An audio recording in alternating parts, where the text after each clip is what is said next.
Մեկը գրել է, որ ես գիշերով քնի մեջ խոսում եմ, դա դիվահարվածությունն է։ Չէ, դիվահարվածություն չի, ազդեցությունն է։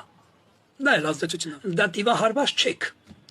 սակայն ազդեցություններ են։ Դա գալիս է ինչից։ Խռոց հանողների մոտ նկատելի է լինում նրանք ուտելու հետ շատ սեր ունեն, կա նաև որկրամոլություն, եւ ովքեր որ շատ են սիրում ուտել, նրանց մոտ խռոց ավելի է շատանում, կարող են շատ մսակեր, միս սիրող են, որկրամոլություն կա, ուտում են ոչ չափով, ոչ թե ուտում են որ կշտանան, այլ ուտում են որտեվ ծակաշկ են, կա հետ, այնպես ասում ծակաշկ են, ուտում են հələ էլի էս օգորտը ուզում են էլի ուտել։ Այն անձնավորությունները, որոնք շատակեր են կամ սիրում են մսերային յուղեղեն, նրանց մոտ խռոց գիշերը շատ հարուստ է, կամ չաղ ծավալով գեր են լինում, իսկ խոսելու դա ինչ որ արել ես օրվա ընթացքում, հնարավոր է որ քո խոսքերը դա ծաղրի քեզ ենթարկի, որ կողքին էլ լսի թե դու օրվա մեջ ինչեր ես արել։ Դա նորից ազդեցությունն է,